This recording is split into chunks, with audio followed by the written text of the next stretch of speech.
आपको मान लीजिए बुखार हो गया, आप डॉक्टर के पास जाते हैं, वो आपको पूछता है क्या हुआ है, आप बताते हैं सर्दी है, जुकाम है, भूख नहीं लग रही, ठंडी लग रही है, बदन दर्द हो रहा है, और उसके आधार पर फिर वो डॉक्टर आपको कुछ दवाएं देता है, ठीक है, आप खाते हैं और ठीक हो जाते हैं।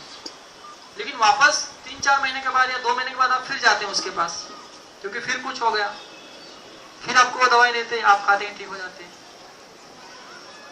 लेकिन जब आप पहली बार वहां पे गए थे डॉक्टर के पास, तो अगर उस डॉक्टर ने आपको ये बता दिया होता कि आप बीमार क्यों पड़े, तो शायद आप दोबारा वहां पे नहीं जाते, क्योंकि फिर आप वो गलती दोबारा करते नहीं, इसी कारण आप बीमार पड़े थे। कहने का मतलब डॉक्टर्स आपको कभी ये नहीं बताता कि आप क्यों बीमार पड़े थे, शायद उनको भी उतना ही पढ़ाया गया है, ज्यादा से ज्यादा इतना बोल देंगे ठंडा पानी मत पियो, समय पे खाना खाओ, बस इसके आगे कुछ नहीं है, ब्लैंक। तो अगर हमें ये मालूम पड़ जाए कि हमें कोई बीमारी क्यों आती है, सर्दी जुकाम से लेके बड़ी से बड़ी बीमारी, तो एक बार हम उसके चपेट में आ जाएंगे, लेकिन दोबारा नहीं आएंगे, क्योंकि हमें उसकी नॉलेज हो गई है। डॉक्टर अगर आपको ये बता दे कि आप क्यों बीमार पड़े थे, आपको बुखार क्यों हुआ था, आपको मलेरिया क्यों हुआ था, आपको स्वाइन फ्लू क्यों हुआ था, या आपको कोई बीमारी क्यों हुई थी, तो आप उसको ठीक कर लेंगे, आगे से बीमार नहीं पड़ेंगे। तो हम जो यहाँ पे कुछ नियम बताने वाले वो वही नियम है जो आज आप फॉलो नहीं कर रहे हैं और आप बीमार पड़ रहे हैं, ठीक है। ये नियम आपको बताए जाएंगे, और इसके बावजूद अगर आप बीमार पड़ गए या पहले से आप बीमार हो, क्योंकि अभी तक तो आपको कोई नियम मालूम नहीं था, तो उसे कैसे ठीक करना है ये भी आपको बताया जाएगा। तो ये मैंने थोड़ा सा आपको विवरण दिया आयुर्वेद का और उसकी जरूरत क्यों है, बाकी आप लोग जो है समझदार हैं। ये जानकारी जो आपको दी जा रही है किसके आधार पे दी जा रही है? हमारे देश में एक ऋषि हुए, उनका नाम था महर्षि वाग्भ भट्ट। आज से लगभग 3000 साल पहले महर्षि वाग्भ भट्ट जी जो थे वो महर्षि चरक के शिष्य थे। महर्षि चरक भी आयुर्वेद के बहुत बड़े ज्ञाता थे, लेकिन उनका जो लेवल था ऊपर तक था, यानी राजाओं महाराजाओं तक सीमित था, आम पब्लिक तक नहीं था। तो महर्षि वाग्भ भट्ट जी उनके शिष्य थे। उन्होंने उस पूरे ज्ञान को लिया और उसको एक आम पब्लिक तक, आम जनता तक पहुंचाने के लिए क्या किया जाए उस पर काम किया। तो उन्होंने अपने जीवन में 2 पुस्तकें लिखी संस्कृत में, एक अष्टांग हृदयम और एक अष्टांग संग्रहम। इसमें दोनों में मिला के लगभग 7000 सूत्र उन्होंने लिखे हैं आयुर्वेद से जुड़े हुए। इन पुस्तकों को राजीव दीक्षित जी इन्होंने पढ़ा, समझा, उसके लिए संस्कृत सीखी और सरल भाषा में जो हमें अभी जिसकी जो आप स्पीच सुन रहे थे वो श्री राजीव दीक्षित जी की थी। सरल भाषा में हमें कैसे समझ में आ सकती है उसमें वो पेश किया। तो जो मैं आपको जानकारी यहाँ पे देने जा रहा हूँ वो वाग्भ भट्ट जी की लिखी पुस्तकों और श्री राजीव दीक्षित जी के व्याख्यानों के आधार पे दी जा रही है, उनके द्वारा दी गई जानकारी के आधार पे, जो आज की तारीख में लाखों लोग इसका परीक्षण कर चुके हैं, क्योंकि ये काफी समय से चल रहा है। आज शायद आपके पास ये पहुंचा, लेकिन ये काफी समय से चल रहा है। और राजीव दीक्षित जी ने इस पे काम लगभग 2006 से करना चालू किया था। राजीव दीक्षित जी इस्तेमाल करते हैं।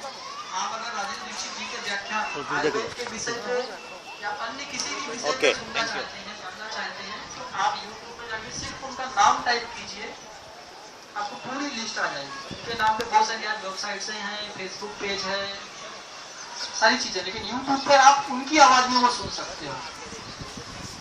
आयुर्वेद की सारी जानकारी आपको उनकी आवाज में स्पीच के रूप में मिल जाएगी।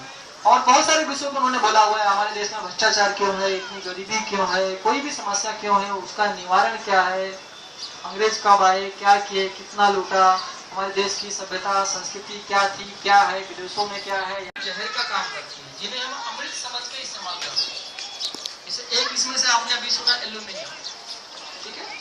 तो ऐसे हमारे घर में क्या क्या जहर है जिन्हें हम इस्तेमाल कर रहे हैं और बीमार पड़ रहे हैं, और ऐसी क्या क्या चीजें हैं जो हमारे लिए अमृत का काम करती है, यानी जो हमारे घर में होनी ही चाहिए लेकिन अभी वो गायब हो गई है।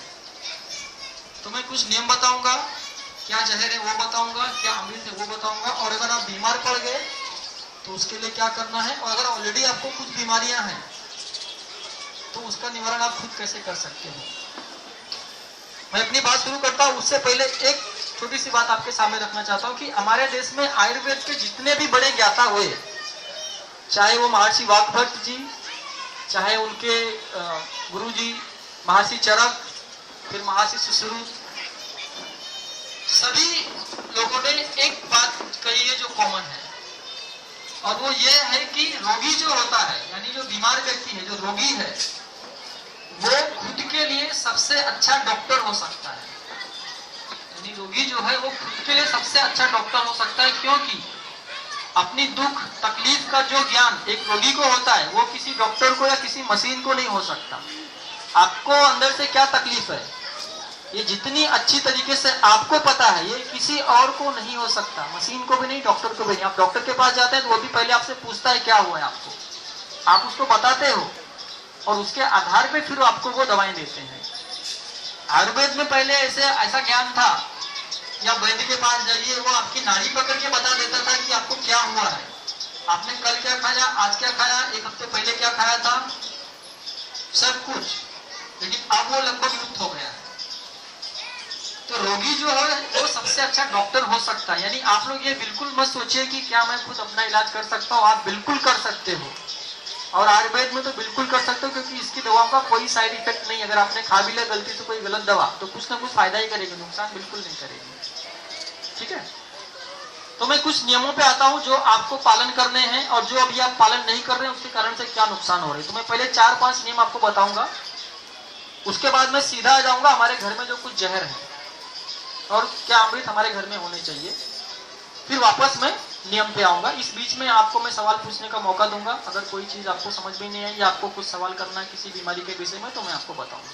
ठीक है, तो आज का जो पहला नियम है, जो जितने भी नियम मैं आपको बता रहा हूं ये 1 साल के बच्चे से लेके 100 साल का व्यक्ति हो सबके लिए कॉमन है, सबको पालन करना है। जो बीमार है उसे भी, जो नहीं है उसे भी। जो बीमार है अगर वो इस नियमों का पालन करेगा तो वो ठीक हो जाएंगे बिना किसी दवा के, और जो बीमार नहीं है अगर वो इन नियमों का पालन करेंगे तो कभी बीमार नहीं पड़ेंगे।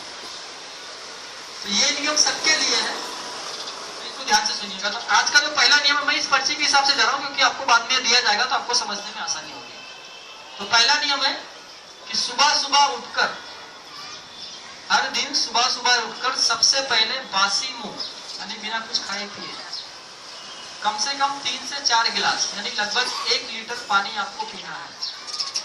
नियम बस इतना सा है, सुबह सुबह उठकर 3 से 4 गिलास पानी आपको बासी मुंह पीना है।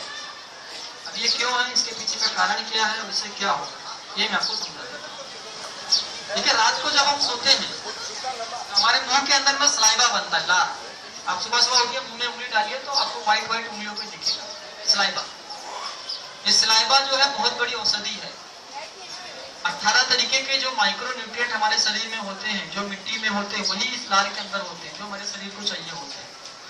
तो जब हम सुबह सुबह उठकर पानी पीते हैं तो सारी लार पानी के साथ में हमारे शरीर में जाती है, और जिस रास्ते से जाती है, जैसे गले से होते हुए फिर आहार नली से होते हुए शरीर में जाती है, उस रास्ते को साफ करते हुए जाती है। एक चीज, दूसरा, हम पानी पीते हैं 1 लीटर, वो जाके हमारे अंतड़ियों पे दबाव डालता है, प्रेशर डालता है। तो जब हम टॉयलेट में जाते हैं तो हमारी आंतें ठीक से साफ होती है। ठीक है, तो ये नियम है सुबह सुबह जो है पानी पीने का। और ये बात आपने सुनी होगी कि ज्यादातर बीमारियां जो है पेट की खराबी की वजह से आती है। अगर आपका पेट एक बार ठीक हो गया तो आपको 103 तरीके की बीमारियां कभी नहीं आएंगी।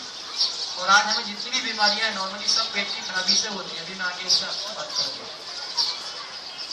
तो इसलिए आयुर्वेद में नियम है कि सुबह सुबह उठकर जो है 3 से 4 गिलास लगभग 1 लीटर पानी हमें पीना चाहिए। अब ये लार क्या चीज है इसके बारे में थोड़ी सी जानकारी दे देता हूँ।